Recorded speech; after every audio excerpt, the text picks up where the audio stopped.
যে 5 স্থানে যদি আপনি ফলো না করেন বা এই 5টা স্থানকে যদি নিয়ন্ত্রণ করতে না পারেন, তাহলে এই জায়গাগুলোতে বজ্জিনের আসর পড়ে এবং আপনার শারীরিক ক্ষতি করতে পারে।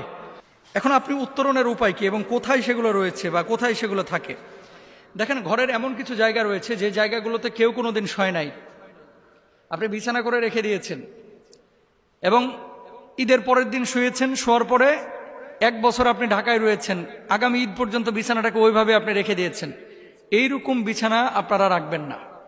2 নম্বর, আলমিরার মধ্যে এমন কিছু কাপড় চোপড় আপনারা রাখেন যে কাপড় চোপড়গুলো আপনি খুলেন না সহজে।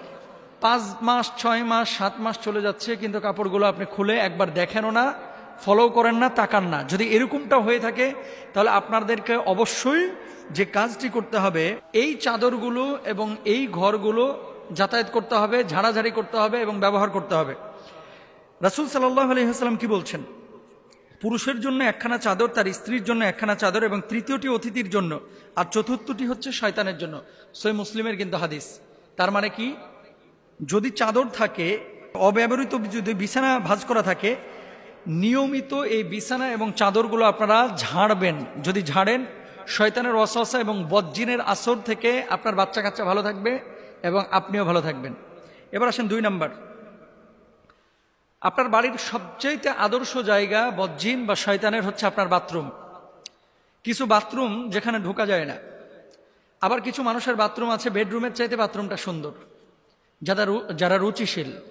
তো যাদের বাথরুম যত নিকৃষ্ট এবং অপবিত্র, ওই বাথরুমে তত বজ্জিনের আসর থাকে। অনেক সময় আপনি বাথরুমে বসবেন, দেখবেন কারেন্ট চলে গেছে, বালতিটা নড়ানড়ি করতেছে। অনেক সময় আপনি বাথরুমে বসেছেন, বদনাটা আপনার সামনে থেকে উধাও হয়ে গেছে, অথচ রেখেছেন পাশে, চলে যাচ্ছে। এরকম হয়।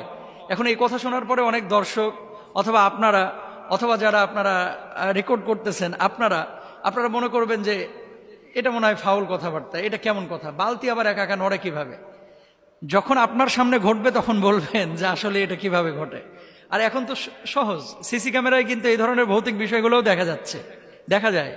অফিসে দেখবেন যে চেয়ার রাখা আছে, এই চেয়ারটা একা একা রাত্রিবেলায় ঘুরে বেড়াচ্ছে, এগুলো সিসি ক্যামেরায় দেখা যায় এবং ঘটেছে এরকম অনেক ঘটনা।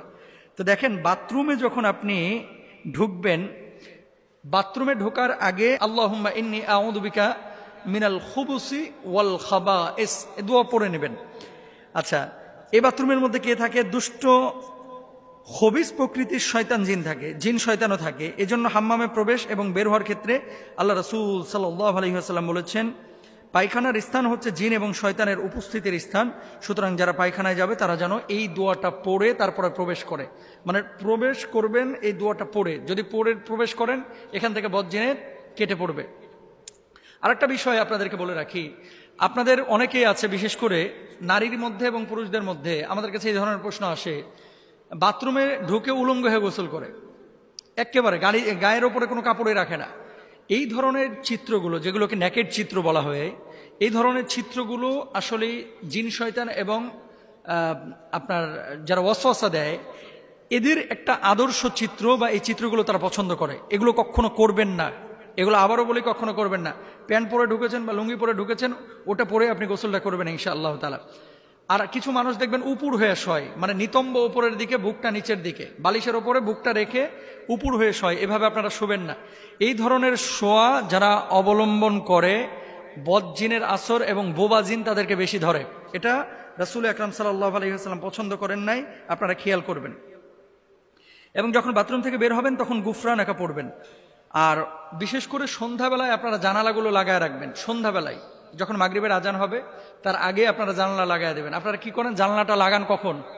রাত 10টার পরে, অথবা মশা আসলে লাগান, তাছাড়া লাগাইতে চান না। পোকা আসলে লাগান, কিন্তু পোকা মশার চাইতে বড় শয়তান হচ্ছে জিন, যারা বজ্জিন, এগুলো আপনার ক্ষতি করতে পারে, এটা খেয়াল রাখবেন। 3 নাম্বার আসেন,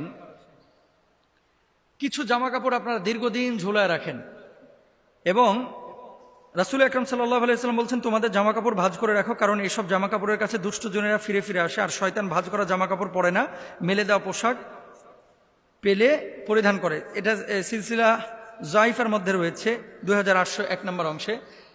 মেন কথা হচ্ছে, আপনি যখন কোনো পোশাক পরছেন, এই যে আমি আজকে জুব্বাটা পরেছি, নিয়ে যে আমি ঝোলায় রেখে দিলাম, 7 দিন 8 দিন এটা আর পরি না, এই পোশাকগুলোর মধ্যে ঘাম থাকে, অপবিত্র জিনিস থাকে, অথবা ময়লা আবর্জনা থাকে। এই পোশাকগুলো জিনদের মানে বদজিনের একটা আদর্শ পোশাক, এগুলো তারা পছন্দ করে, এগুলোর উপরে প্রভাব ফেলে। আচ্ছা, আরেকটা বিষয় আপনাদেরকে বলি, অনেকে চর্বি আপনারা খেয়েছেন, খেয়ে হাতটারে আপনার গামছার সাথে মুছে তারপরে রেখে দেন, এগুলো করবেন না। যেখানে চর্বি, গরুর গোস্ত খেয়েছে, টিস্যু দিয়ে মুখটা মুছে টিস্যুটা আস্তে করে ওই বিছানার কোনায় ফেলায় থুয়ে দেয়, এগুলো জিনের খাবার এবং জিনেরা এগুলো পছন্দ করে। হাড্ডি চুষে নিহারি খেয়েছে, নিহারির হাড্ডিটাকে নিয়ে যে কি করে আস্তে করে ওই যে বেডরুমে ঘুমায় এটা জানলার পাশে নিয়ে যে ফেলায় থুয়ে দেয় কাঁঠাল তলায়, এগুলো করবেন না। প্রাণী বা মানুষের মূর্তি, পুতুল, যেই ঘরে যত বেশি ছবি, পুতুল এবং মূর্তি থাকবে সেই ঘরে জিন তত বেশি ঢুকবে, বদজিন, খারাপ জিন, রহমতের ফেরেশতা ঢুকবে না, এটা খেয়াল রাখবেন ইনশাআল্লাহ। বিশেষ করে আপনারা টুথপেস্ট, শ্যাম্পু, মেয়েদের মেকআপ বক্স অথবা এমন কিছু ছবি আপনারা ঝুলিয়ে রাখেন, ক্লোজ আপ কিনছেন, কেনার পরে দেখতেছেন বেডি ওই দাঁত কেলায় হাসতেছে, ওটা নিয়ে যে আপনি ঘরের মধ্যে রেখে দিচ্ছেন। আছে না এরকম? ক্রিমের বক্সে অনেক সময় মেয়েদের ছবি থাকে, এগুলো রাখবেন না ইনশাআল্লাহ। তারপরে 5 নাম্বার হচ্ছে আগুন জ্বালানোর স্থান। বিশেষ করে খড়খোটা যারা ইউজ করেন, গ্যাসের চুলা যারা ব্যবহার করেন, চুলা উনুন যারা ব্যবহার করেন, এই সমস্ত জায়গাগুলো হচ্ছে জিনের আদর্শ জায়গা। এই জায়গাগুলো কি করবেন? চুলা জ্বালাবার পূর্বে বিসমিল্লাহ বলবেন এবং মাঝে সূরা ফাতিহা লবণ মিশ্রিত পানিতে ফুকে ঘর দোর মোছা উত্তম অভ্যাস করবেন। কেমন? যখন আপনি ঘরে মুছতেছেন কি করেন? স্যাভলন পানি দেন, তারপরে মুছেন, তাই না? স্যাভলন মিশিয়ে তারপর মুছছেন না, এটা তো আপনি জীবাণুনাশক দিবেনই, কিন্তু ওই পানিটার মধ্যে কাজের বুয়াকে বলবেন একটু বিসমিল্লাহ বলে ফুৎকার দিও, সূরা ফাতিহাটা পারলে একটু সূরা ফাতিহা পড়ে ফুৎকার দিও, অথবা আপনি দিয়ে দিবেন, তাহলে কি হবে? ঘরগুলো নিরাপদ থাকবে ইনশাআল্লাহ তাআলা। তো এগুলো আমরা খেয়াল করবো, আল্লাহ তাআলা বোঝার তৌফিক দান করুন। পৃথিবীর মানুষ এমন দুটো জিনিস আছে যখন পায় মানুষ মূল্যায়ন করে না।